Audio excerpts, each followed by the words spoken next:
देवभूमि उत्तराखंड से मैं Dinesh Chand Tiwari JD smart learning पे आप सभी साथियों का स्वागत करता हूं। दोस्तों, आपको विदित है कि हमने कक्षा 10वीं में हिंदी मीडियम के विद्यार्थियों के लिए मैथमेटिक्स की सीरीज शुरू की है, जिसमें हम पढ़ रहे हैं PYQs अर्थात विगत वर्षों में बोर्ड के द्वारा हमें पूछे गए प्रश्नों की श्रृंखला। इसी कड़ी में हम अपना चैप्टर पढ़ रहे हैं द्विघात समीकरण, और द्विघात समीकरण के अंतर्गत भी हमने कुछ PYQs को अपने पिछले वीडियोज में जाना था। और आज हम देखेंगे कि 4 से 5 नंबर में बोर्ड हमें किस तरीके के सवाल पूछता है। तो आइए शुरुआत करें अपने पहले क्वेश्चन से। हमारा पहला क्वेश्चन हमें यह कहता है, एक समकोण त्रिभुज की ऊंचाई उसके आधार से 7 सेंटीमीटर कम है। यदि कर्ण 13 सेंटीमीटर का हो तो अन्य दो भुजाएं ज्ञात कीजिए। यह सवाल बोर्ड ने वर्ष 2019 में पूछा है।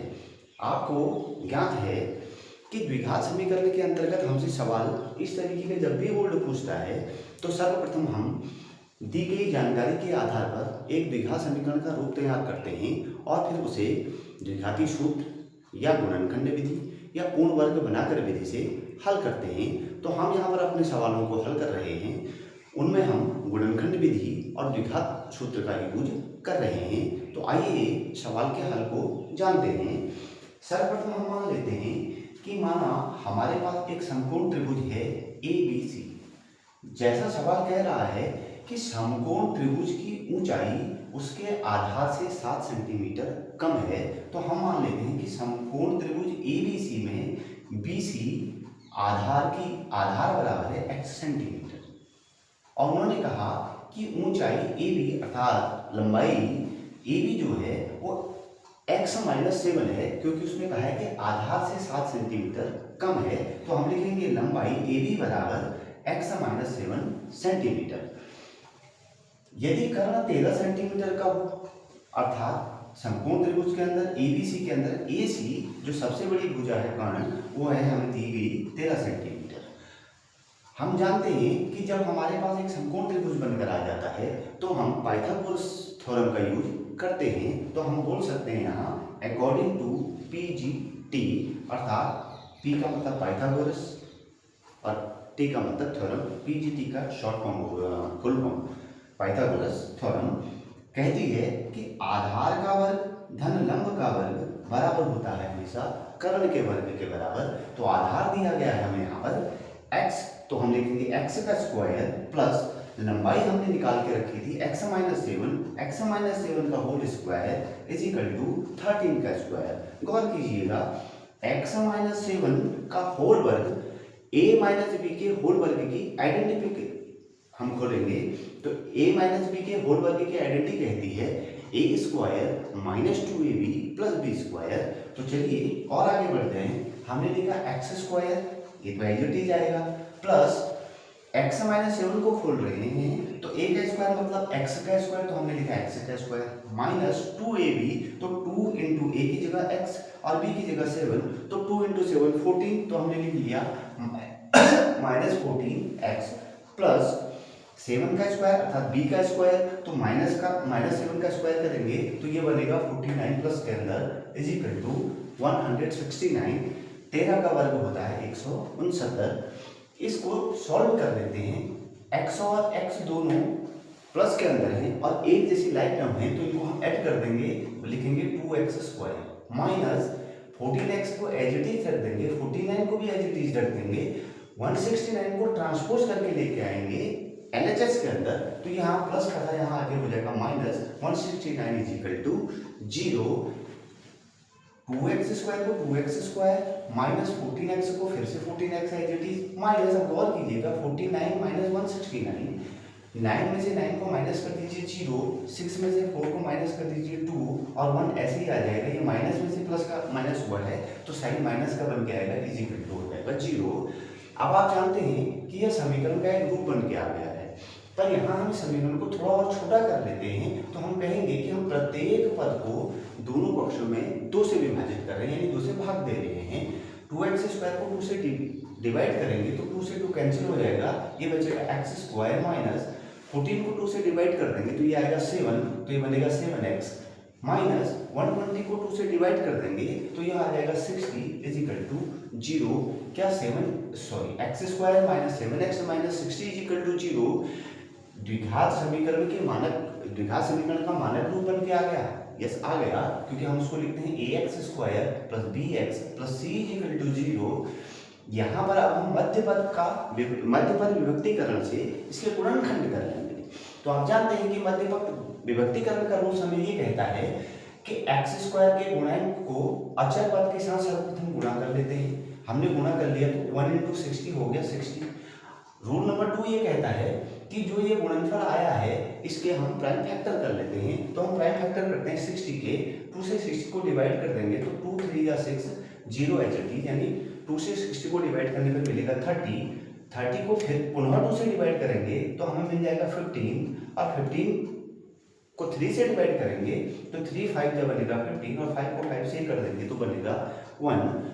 मध्य पद विभक्तिकरण का रूल नंबर 3 ये कहता है कि हमें इन जो हमारे पास फैक्टर बन के आए हैं इन्हें इस तरीके से आपस में मिलाना है कि हमें प्लस करके ये मिडिल का टर्म 7x मिल जाए, तो यानी 7 मिल जाए। तो हम इनको मिलाते हैं तो हमने मिलाया 2 2 या 4 3 या 12, तो हमारे पास एक टर्म का वैल्यू आ गया 12 और एक टर्म बची हुई हमारे पास 5, तो हमने लिख लिया 5।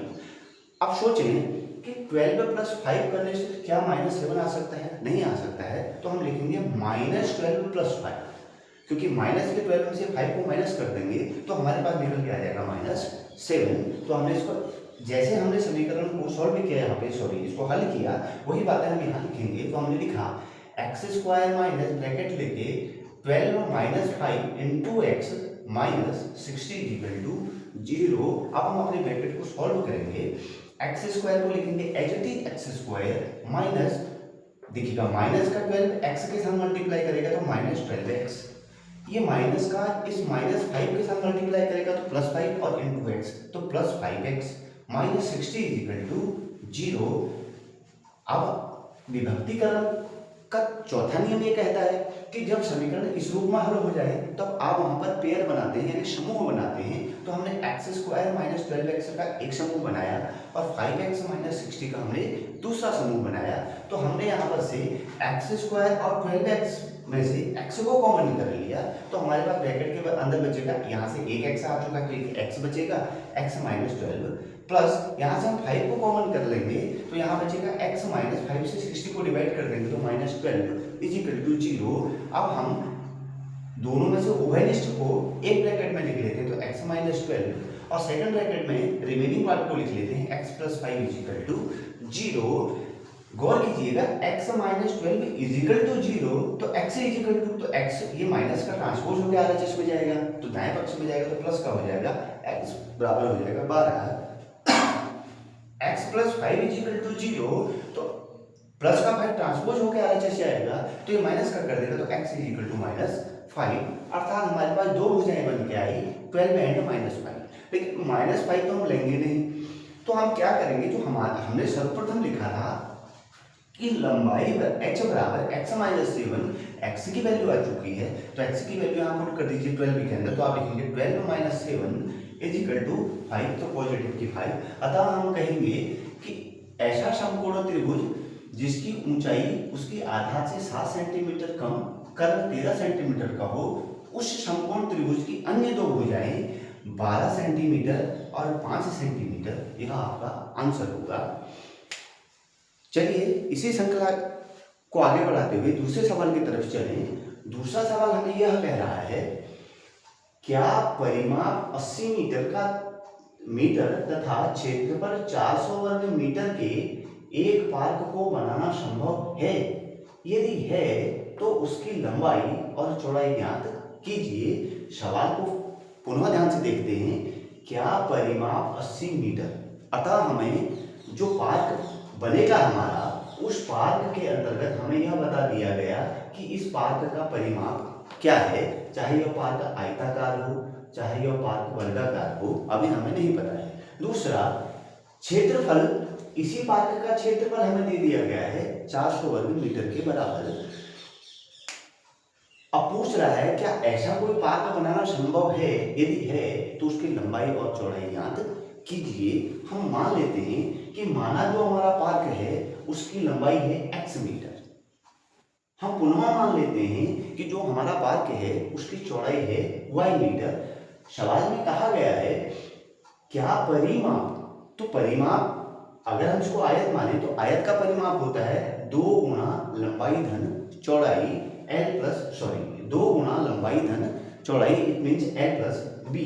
तो हम लिखेंगे 2 इंटू ब्रैकेट लेके x थी लंबाई और प्लस चौड़ाई थी y, ब्रैकेट क्लोज करके मीटर।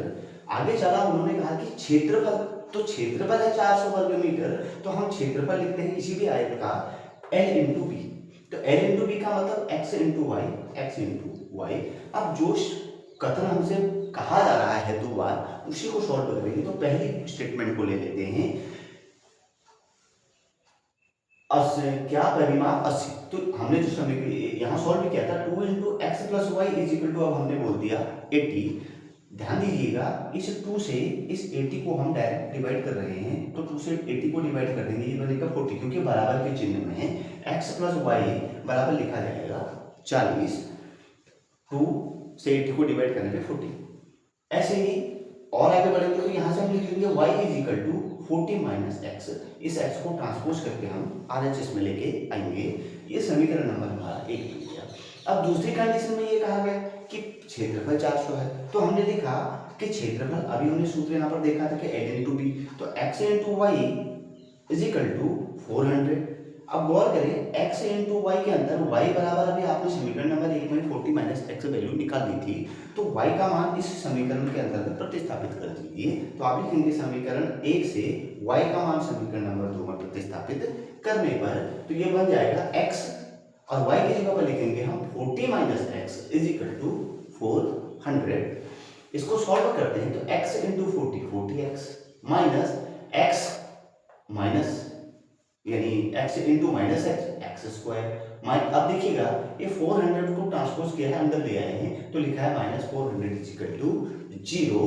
आगे बढ़ेंगे X square plus 40x minus 400 is equal to 0। ध्यान रखिएगा यहाँ पर समीकरण 40x minus X square minus 400 अपने स्टैंडर्ड फॉर्म पे नहीं है द्विघात समीकरण के, तो हमने क्या किया, इसको सर्वप्रथम द्विघात समीकरण का रूप दिया, तो लिखा गया X square plus 40x minus 400 is equal to 0। समीकरण की तुलना ax square plus bx plus c बराबर 0 से करने पर यहाँ पर हम तुलना करेंगे, तो हमें a का गुणांक मिलेगा 1, क्योंकि x के आगे गुणांक 1 है। b का गुणांक मिलेगा 40, तो हमने b को लिख लिया 40, और c का गुणांक मिलेगा हमें ऋण 400, तो हमने लिख लिया ऋण 400। अब गौर कीजिएगा पहले वाले सवाल में हमने मध्य पद विखंडन किया था, यानी गुणनखंड विधि का यूज किया था। यहाँ हम द्विघात सूत्र का इस्तेमाल कर रहे हैं। तो द्विघात सूत्र हमें यह कहता है, उसकी जो द्विघात सूत्र है वो इस रूप में लिखा जाता है minus B plus minus under root B square minus 4ac whole divided by 2a। तो b का मान जो भी हमारे पास हम उसको लिखेंगे माइनस 40 प्लस माइनस का चिन्ह लगाएंगे, अंडर रूट देखिएगा b का फिर से पुनः मान 40 है, तो 40 का वर्ग माइनस 4ac, 4 तो फॉर्मूले में, इंटू a की जगह पर 1 और c की जगह पर माइनस 400।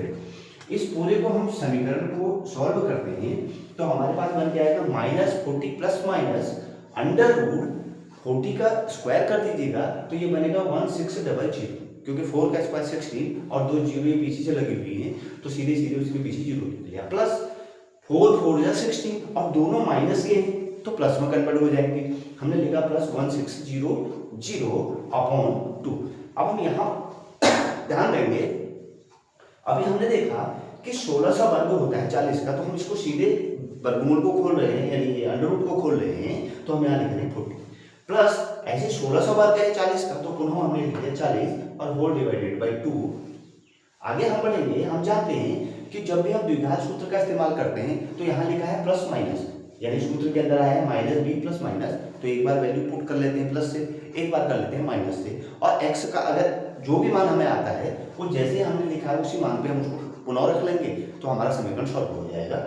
तो हमने लिखा minus 40 plus minus 80 divided by 2, क्योंकि ये दोनों ऐड हो गए। अब एक बार हमने कहा कि प्लस ले लेते हैं, एक बार माइनस ले लेते हैं, तो प्लस ले लेते हैं, माइनस 40 प्लस 80 डिवाइडेड बाई 2। 80 में से 40 को माइनस कर दीजिएगा, ये पॉजिटिव में से नेगेटिव का माइनस हो रहा है, पॉजिटिव का बड़ा है तो आंसर पॉजिटिव हो जाएगा। आप लिखेंगे 40 डिवाइडेड बाई 2 से 40 को डिवाइड करने पे 20 आता है, ये आप जानते हैं, अर्थात x का मान आ गया 20। आप गौर कीजिएगा, अपने समीकरण बना लेंगे यहाँ पे y is equal to 40 minus X, तो x का मान तो आ चुका है, तो समीकरण 1 में x का मान रख दीजिए, y का मान भी आ जाएगा, तो y इज इक्वल टू हो जाएगा 40 minus 20 is equal to 20 metre. अब जरा गौर कीजिएगा, x भी 20 और y भी 20, अर्थात आप कहेंगे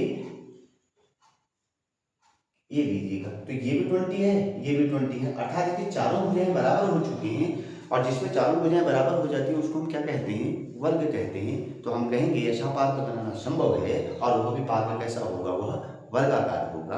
आप देख रहे हैं दोस्तों कि बोर्ड हमसे लगातार किस तरीके के सवालों को पूछ रहा है, और आप अपनी तैयारियों को खूब मजबूत कीजिए, खूब अध्ययन कीजिए, हमारे चैनल पर बने रहिए। Thank you very much.